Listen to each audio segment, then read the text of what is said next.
Alors, je laisse la parole immédiatement, je lui demande de se déplacer, à notre ami Gabriel Steinschulte de Cologne. Alors, le temps qu'il se déplace, je n'ai que quelques mots à dire sur lui. Gabriel, je l'ai rencontré à diverses reprises, notamment à Solène, et c'était lors des 75 ans de la Scola Saint-Grégoire. Je l'ai rencontré de nouveau à Rome, où nous avons eu la possibilité de nous confronter. Gabriel, il peut se déplacer ici pour éviter de perdre du temps. On a eu l'occasion de rencontrer des personnes avec lesquelles nous avons eu de grandes conversations à Rome sur une manière très particulière de chanter le grégorien, ça nous a beaucoup plu. Et nous avons sympathisé et cela m'a permis de lui proposer de venir participer et intervenir lors de ce jubilé. Et je le remercie d'avoir accepté. Monsieur Steinschulte, le docteur Steinschulte, est également, alors on a deux casquettes, si je puis dire, vice-président de la SIMS, dont a parlé Jacques tout à l'heure, Jacques Dossi, et il est également chef de chœur de la Scola Cantorum Coloniensis de Cologne. Voilà. Donc je ne m'attarde pas plus, car nous avons déjà pris du retard sur notre programme, et je lui laisse la parole.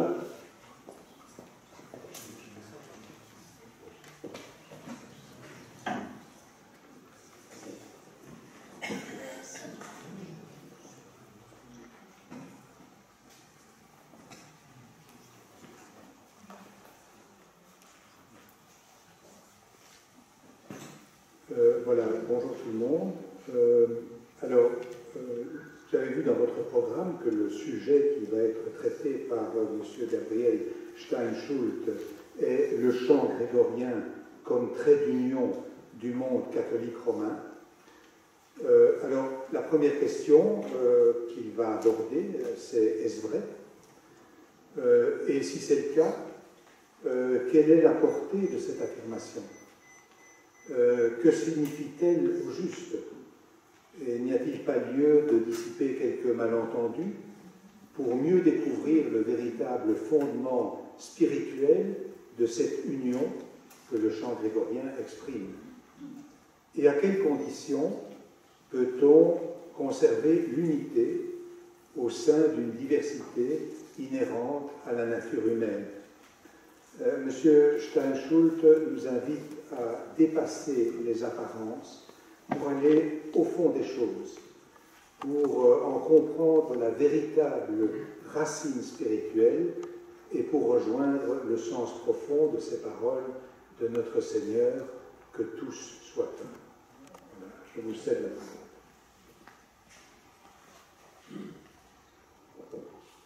J'ai juste oublié de présenter le présentateur, qui est M.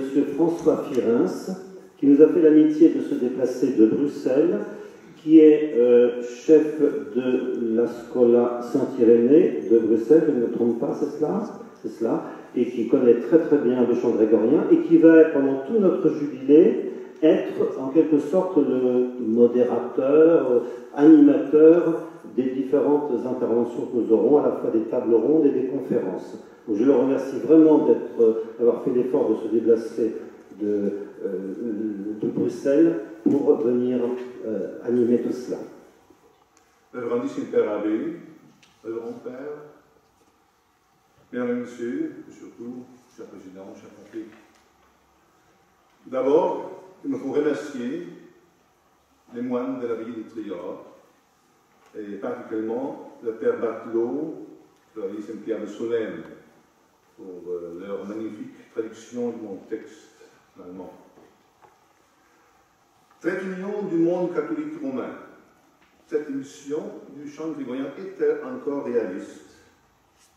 50 ans après le Concile Vatican II, a-t-elle seulement jamais été pertinente?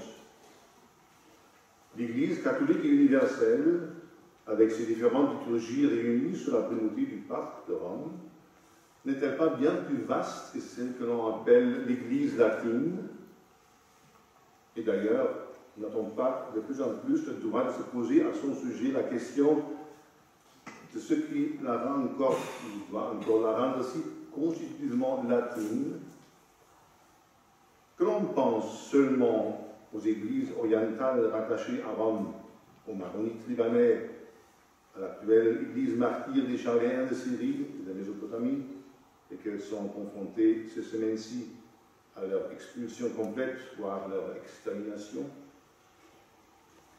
Ou si nous parlons de l'Europe, le chant grégorien a-t-il vraiment été en tout temps et partout le revêtement sonore intouchable de la liturgie latine? Et ce chant grégorien a-t-il toujours possédé les mêmes harmonies et la même allure? A-t-il toujours résonné aux oreilles des Européens à la même manière de celle que nous connaissons, plus ou moins uniforme, depuis le Saint-Pape X? On peut se souvenir de ce que l'on appelle les divers dialectes du chant grégorien en Europe, comme par exemple le dialecte germano-gothique, qui a même survécu jusqu'à aujourd'hui en des petits îlots, ou encore pensons aux soucis jaloux parfois jusqu'à la passion des différents chants cisterciens, dominicains, etc. Enfin, le passé a connu ce qu'on a nommé les chants vieux romains, ambrosiens, mozarabes et gallicans. Peut-être serait-il de nous arrêter ici un instant pour écouter quelques exemples, afin de se faire une petite idée de la diversité de ces variantes au simple plan mélodique. On peut alors prendre conscience qu'il ne s'agit pas des voix originales provenant de ces autres régions culturelles européennes.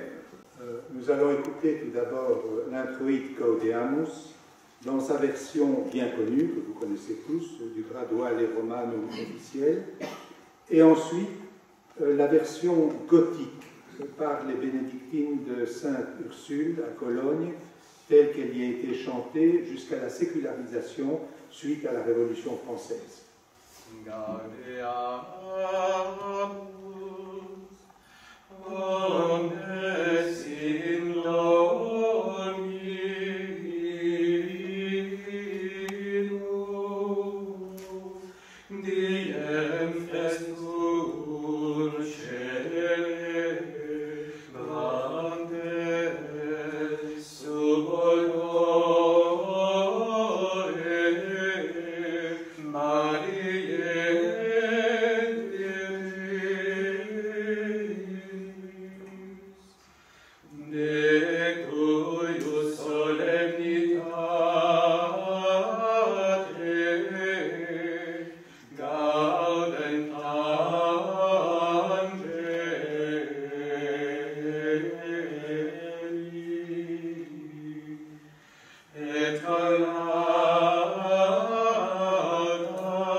Si l'on se place dans une perspective historique, il importe certes de prendre conscience des diverses familles et tournures de style, bien qu'il faille pour l'instant regrouper sous le concept global de chant grégorien toutes ses formes et particularités. À ce propos, notre époque crée de plus en plus de nouveaux styles d'interprétation du grégorien.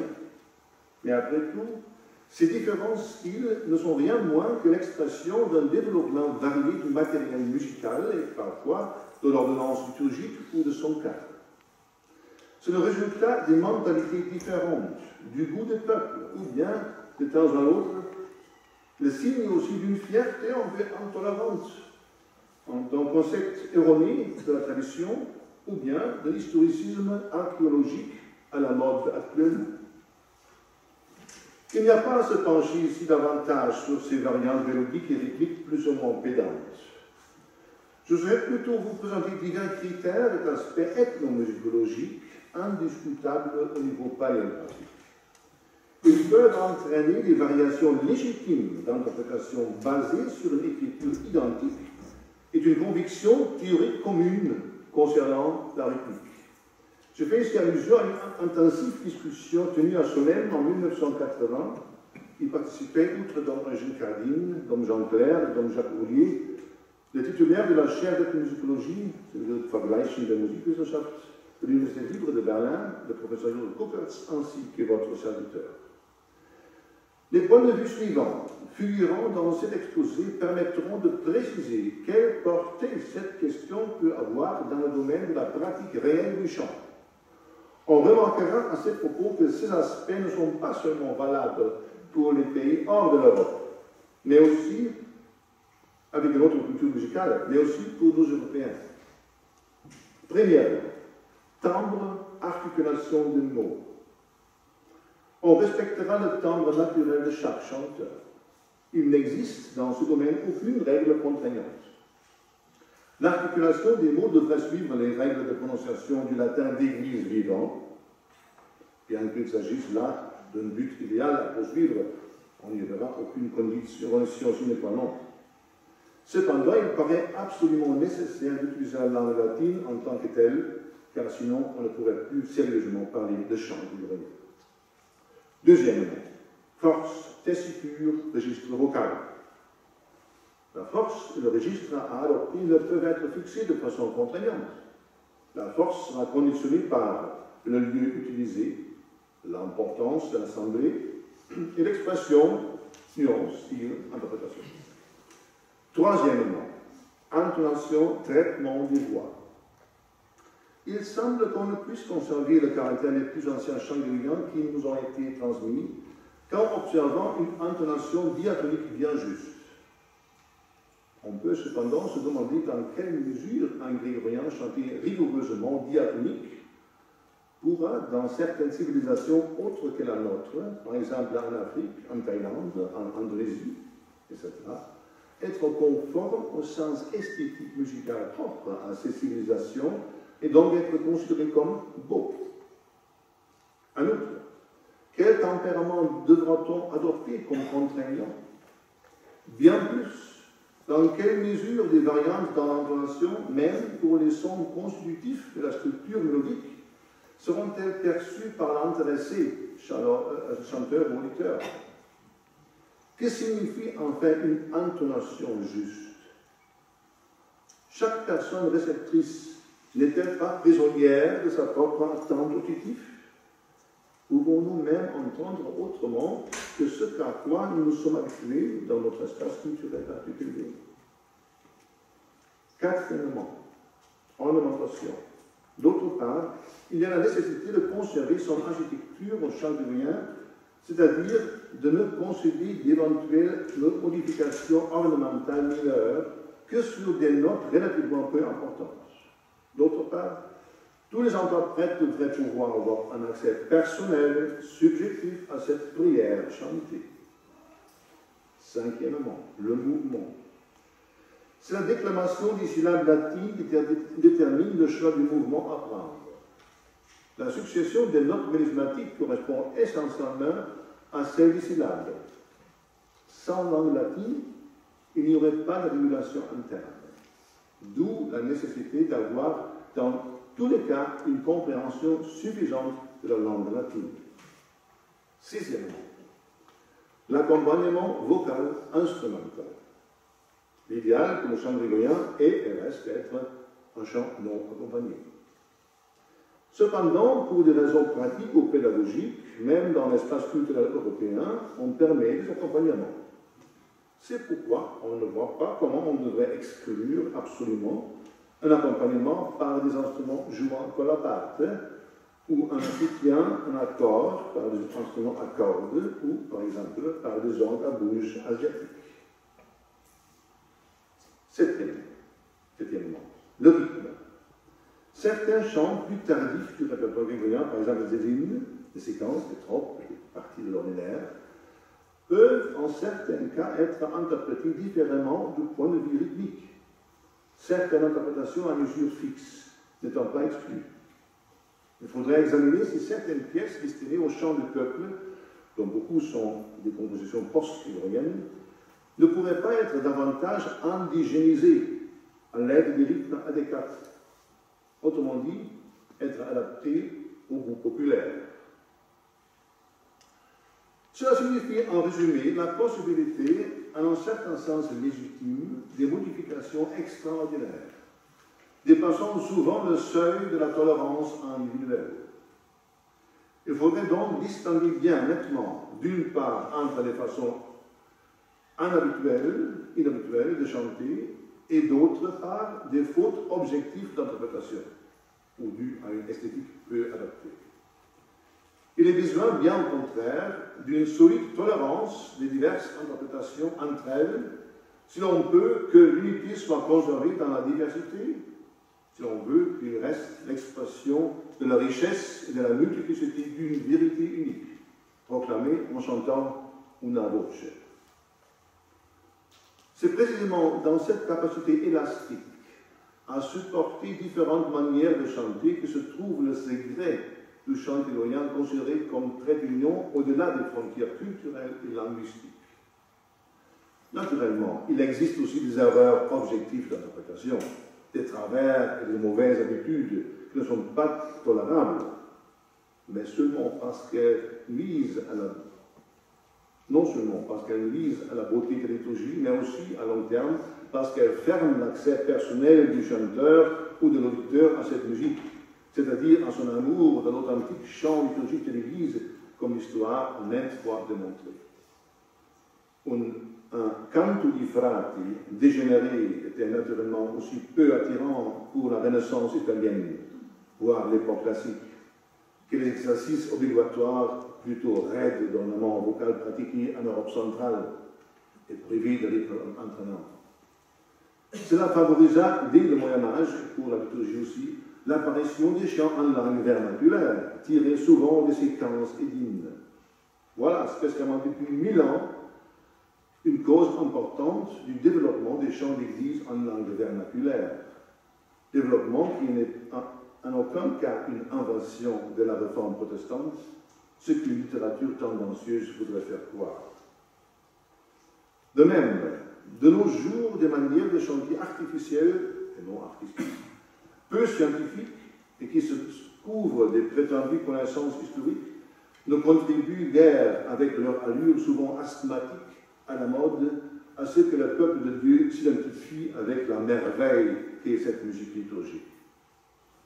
La question décisive était et demeure celle-ci. Une communauté est-elle capable de chanter en priant, ou de prier en chantant, de manière convaincante, dans la forme qui lui est propre? Mais la capacité de se sentir chez soi, avec sa propre façon de chanter, dans le plus grand nombre d'autres communautés, est aussi une valeur tout autant importante et catholique. L'Église du XXe du Christ est justement la communauté de tous les fidèles catholiques, 4 langues en grec, et non pas seulement la communauté locale. C'est donc un commandement d'un sensus catholicus, vibrant du sens catholique, mettre de côté, dans le déroulement de la liturgie, ses goûts propres, ou le simple plaisir de faire des expérimentations dans l'interprétation du chant grégorien, au profit d'une exécution commune qui soit courante et acceptée de tous. Par ailleurs, on devrait, en tant que visiteur et hôte, savoir brider son propre zèle musical missionnaire face aux charmantes habitudes auxquelles on tient tellement chez soi. Car aux fautes indiscutables elles-mêmes, il faudrait n'en faire part qu'avec grande délicatesse. La manière personnelle de chanter atteint bien très profond de la psyché et l'âme, si facilement vulnérable de celui qui chante. C'est précisément par cette vulnérabilité que se reconnaît le grand sens pastoral de la musica sacra.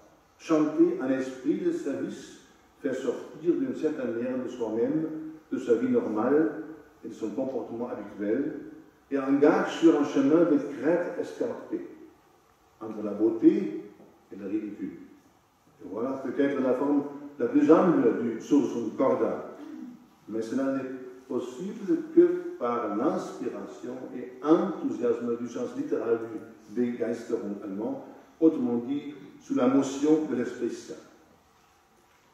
Posons-nous la question, qu'est-ce que cette musique, ce revêtement sonore de la divine liturgie latine, a dû vivre et supporter depuis que l'Église est sortie des catacombes, depuis le temps des persécutions.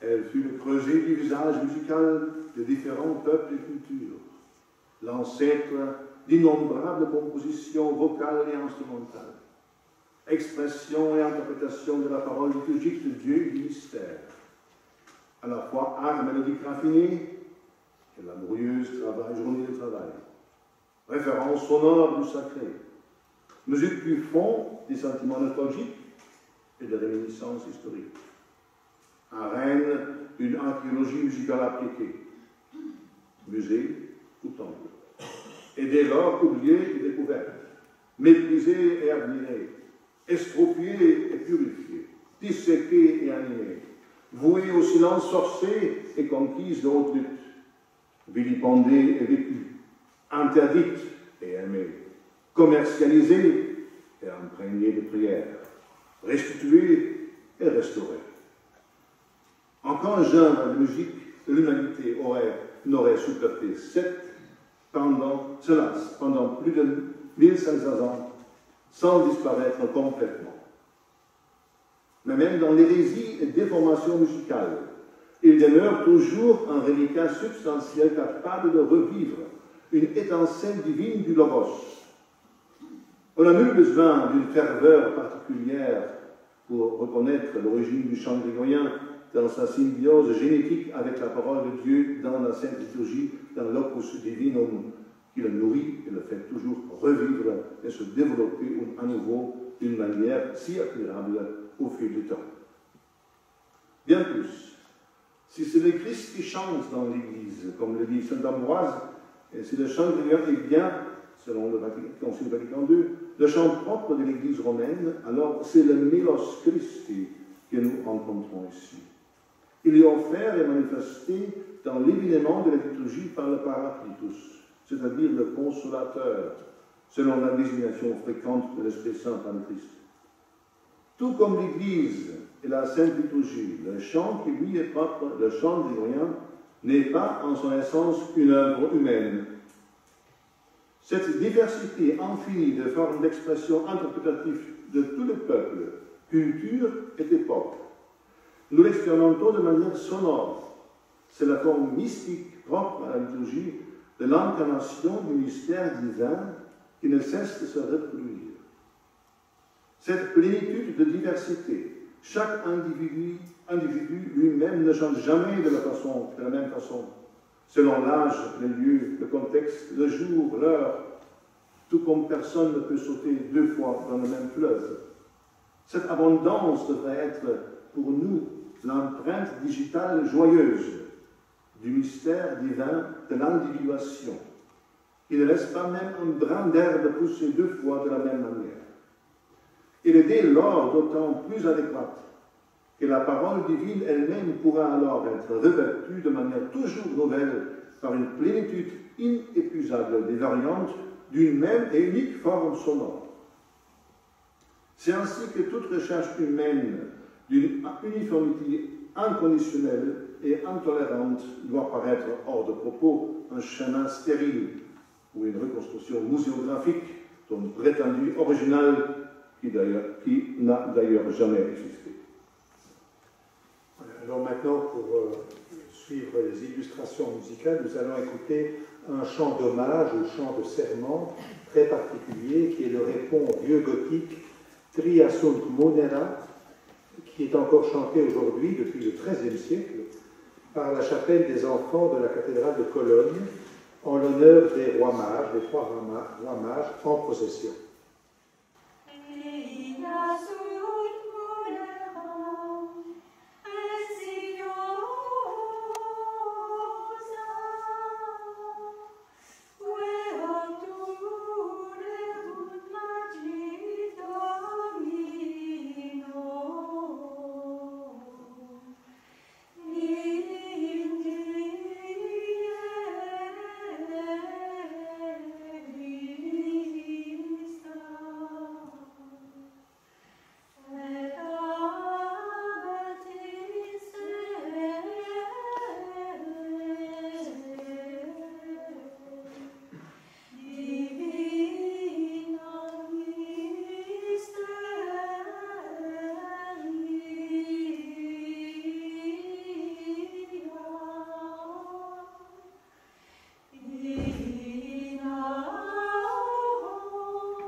La spiritualité du chant grégorien est plus importante que tous les détails d'interprétation.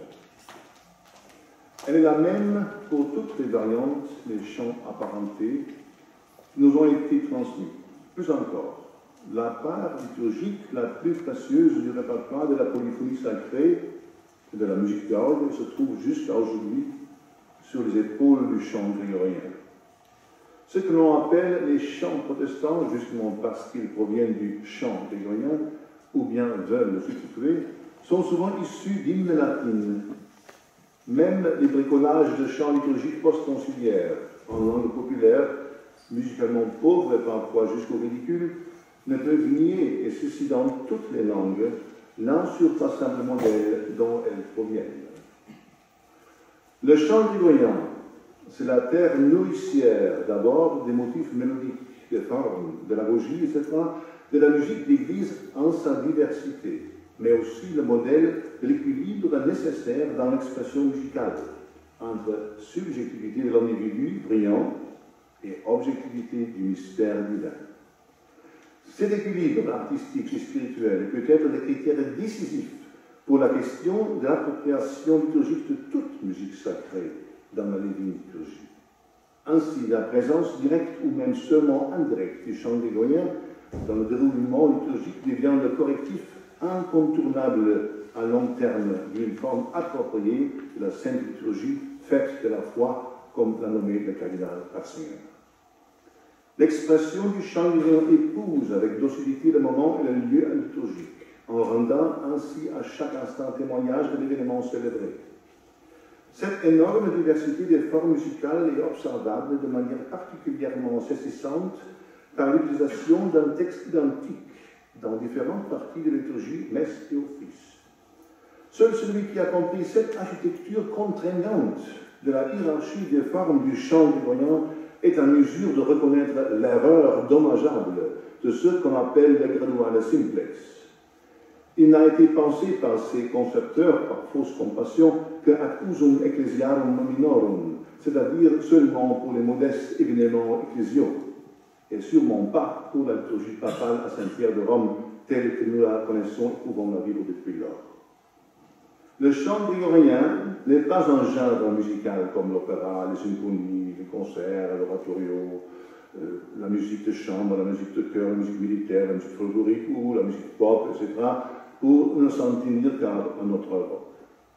Celui qui a connu et expérimenté le chant grégorien dans sa totalité et sa structure, sur toute l'année liturgique, au jour le jour et heure par heure, connaît la propre théologie tout à fait catholique du chant grégorien, une Bible chantée, une subtile catéchèse musicale qui imprègne doucement comme une rosée vivifiante le cœur du croyant et de celui qui prie.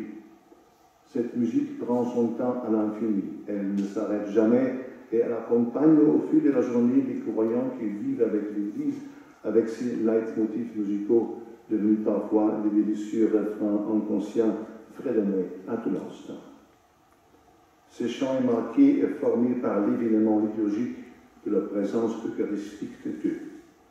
La hiérarchie des heures de l'office possède son centre et son point d'appui dans la célébration de la messe. Ainsi, l'antienne plus importante et plus festive du Magnificat renvoie à l'autel, justement au centre de l'Église, symbole du Christ lui-même et lieu du Saint-Sacrifice. C'est aussi pour cela que les jours plus solennels a lieu l'encensement de l'autel pendant le chant du Magnificat, caractérisé par son antienne particulière. Cette théologie du sacrifice permet de comprendre enfin la retenue de la voix du chant grégorien, qui ne met pas en avant son ego, style bel canto. Il met seulement avec humilité et discrétion sa voix comme instrument à cordes et aussi en vent, à disposition du plectre et du souffle de l'Esprit Saint. Le moine, avec le sacrifice de toute sa vie, est appelé, c'est clair, à une autre intensité d'humilité qu'un chanteur laïque. Ce serait un malentendu regrettable que tout prêtre séculier, tout chanteur laïque prenne la manière d'entonner du moine, comme idéal obligatoire. Pas plus que l'inversement, le moine n'est à copier le laïque. À chacun le saint, mais pas le même à chacun. Nous allons écouter maintenant l'hymne Ave Nobilis Venerabilis Maria de Carmina Burana, tiré de la grande collection de chants médiévaux de la vieille et ancienne abbaye bénédictine bavaroise de Beuron, avec son changement de rythme et de tessiture affleurant et ce changement de rythme entraînant. Ave nobilis venerabilis Maria, amicabilis comes utilis Limpia, mentes erice ursum dirice pecin via, moles corrige tuo velice, lux stupenda nos stupenda pec Maria. Soyons bien clairs, ces réflexions n'ont de pertinence que dans le monde culturel latin, avec son monachisme de stricte observance. En effet, l'esthétique liturgique se modèle aussi sur les usages de la spiritualité monastique. Il suffit de comparer le chant des bénédictins français avec celui de leurs frères bénédictins d'Europe centrale, orientale ou méridionale, pour se rendre compte que cela se rapproche par une transition presque imperceptible des moines orthodoxes, tant par leur observance que par le timbre de leur voix, même si ce n'est pas le cas au premier abord. En outre, les dispositions spirituelles et l'intention expressive du chanteur se manifestent aussi très nettement dans la manière de chanter, car il n'y a pas d'habitude irréfléchie. Cela se reflète en particulier de façon bien diverse dans les jeunes églises d'Amérique, d'Asie et d'Afrique. Si l'on jette maintenant un regard en arrière, il est un événement qui doit être considéré comme un coup de chance historique et qui dépasse largement la simple Église catholique. Par sa courageuse réforme du chant, Saint Pie a posé un point de référence fécond pour l'ensemble du développement musical du XXe siècle, et pas seulement pour la liturgie. Pie fait aussi une référence pour les indications correspondantes du Vatican II. La réforme de Pie avec le Granduam Romanum de 1904, qui repose sur les travaux paléographiques de Solesmes, a ouvert une fenêtre dans l'histoire de la liturgie et de la musique qui a fait date historiquement. Depuis Vatican II, et plus récemment, le motu proprio de Benoît XVI, Summorum Pontificum, cette fenêtre, par bonheur, ne peut plus être légitimement fermée. Néanmoins, elle ne vit plus de nos jours d'instruction et de prescription, elle vit plutôt de l'amour prêt au sacrifice des fidèles qui ont découvert et reconnu ces trésors cachés dans le camp, dans le champ. Permettez-moi de rappeler ici qu'il n'y a pas de meilleur pont, de meilleur lien entre les positions des formes dites ordinaires et extraordinaires du rite romain que la musique sacrée avec, en premier lieu, le chant grégorien. Là où il est pleinement et entièrement chez lui dans la forme ordinaire, en obéissance au deuxième concile du Vatican, il n'y a plus alors de sérieuses contraintes de friction face à la forme ancienne. Et là où, dans la forme ancienne, la musique sacrée est entretenue avec grand soin, dans l'esprit du pape Pie X, trop souvent incompris, comme partie intégrante de la liturgie, et non pas comme un simple accessoire ou ornement, là où le peuple chante les kyriales avec enthousiasme, le malaise n'apparaît pratiquement plus chez les amis croyants de la forme nouvelle. L'avenir de la liturgie latine et de son chant propre, le chant grégorien, apparaît ainsi à tout le moins fondamentalement sauvé, et par là également le lieu liturgique qu'est la grande polyphonie sacrée occidentale qui perd son âme dans les salles de concert. Là où aujourd'hui, dans le domaine de l'Église latine, ces deux répertoires du chant grégorien et de la polyphonie classique font défaut, c'est rien moins que la foi elle-même qui est largement menacée. Ubi cantus Gregorianus, ibi Ecclesia Catholica Romana. Le rejet du chant grégorien Ce n'est pas de faire une simple question de goût ou de sensibilité actuelle, comme on le dit, ou comme on l'entend de temps en temps, suite à considération plutôt superficielle. Il n'y a pas que le catholique Olivier Messiaen à s'incliner devant les miracles musicaux du chant grégorien, mais encore, par exemple, Paul Hindemith, un non-catholique, tous deux des compositeurs de première importance du XXe siècle. Le grégorien, dans son histoire, n'a jamais répondu au goût musical de ses contemporains, tandis qu'il paraît constamment daté d'hier, il est en fait hors du temps, il est d'après-demain. Par sa structure monocorde, vocale et modale, le chant grégorien depuis bien longtemps dépasse le cadre de l'Europe. Il se laisse conquérir avec enthousiasme par bien des personnes de culture étrangères à l'Europe, sans toutefois que personne ne puisse l'approprier exclusivement. Il est toujours sorti de l'ordinaire. Néanmoins, il est absolument nécessaire pour le faire sien d'être humblement réceptif et d'avoir l'oreille curieuse. Il est du silence chanté. À ce prix, la fécondité requiert à la fois une exécution musicale qui ne contrarie pas l'essence fondamentale du beau chez les dieux fidèles qui fréquentent le culte divin, mais en outre, un accueil conscient de son contenu théologique et dogmatique, ce que l'on peut du reste facilement déduire de l'expression musicale et du comportement liturgique du chanteur. Ces deux aspects, comme tout ministère pris au sérieux, demandent une formation élémentaire comme une condition indispensable. Je souligne également une autre ouverture évidente que nous offre le chant grégorien, celle de médiateur œcuménique et de traducteur de contenu de la foi et de l'action liturgique avec les églises séparées de Rome, comme l'orthodoxie russe, grecque ou les coptes, sans compris bien sûr une heureuse cohabitation de l'Église latine avec d'autres rites de l'Église catholique et leur liturgie particulière de par le monde. On ne remarque pas assez à quel point une liturgie grégorienne chantée ouvre les oreilles, les cœurs et les portes chez les chrétiens non latins, et même chez eux qui appartiennent à d'autres religions. Il y a là plus d'ouverture que par des discussions sans fin. On en a maintenant l'expérience. Sans compréhension intellectuelle immédiate, cette musique crée un esprit et en vérité une relation économique sans compromis douteux concernant les formules dogmatiques, sans risque de malentendu. Le chant grégorien est d'autant plus aimable qu'il est sans équivoque. Oui, en ce sens, il est un lien fondateur d'identité pour l'unité qui demande largement le monde latin. Au cours du premier millénaire, le chant grégorien est né de l'élan des origines, formé par l'esprit de l'Antiquité christianisée. Il s'est achevé provisoirement dans la dynamique de l'Europe latine.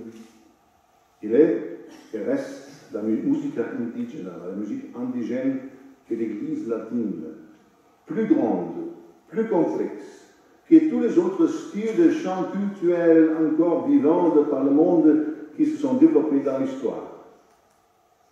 À l'avenir, l'Église catholique n'aura, du point de vue humain, pas d'autre expression liturgique et musicale aussi universellement valable de son identité. Elle devrait être heureuse, reconnaissante et fière de ce qu'elle est inestimable, source d'unité lui vient de l'Esprit Saint. Je vous remercie pour votre attention.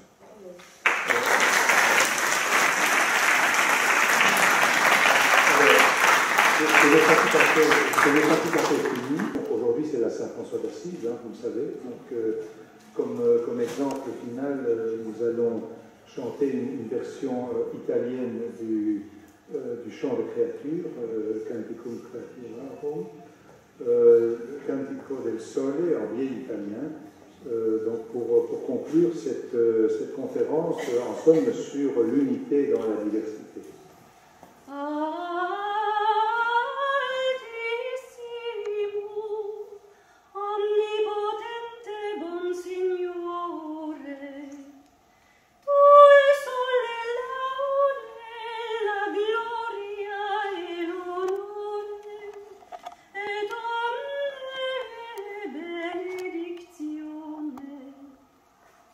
A te solo altissimo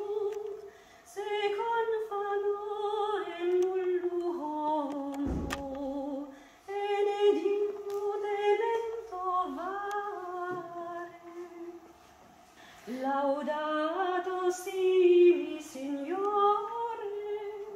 conducte le tue creature, specialmente me sorlo frate sole, la quale giorno e nel luminino e per noi, ed ello è bello e radiante, con grande splendore de te altissimo, porta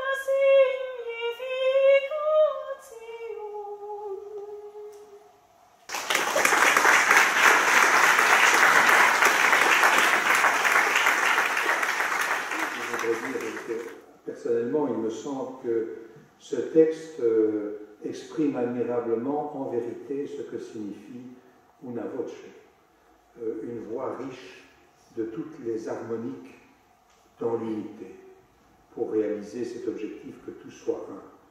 Et donc, ça me paraît un texte particulièrement opportun pour fêter les 50 ans de Una Voce. Merci beaucoup.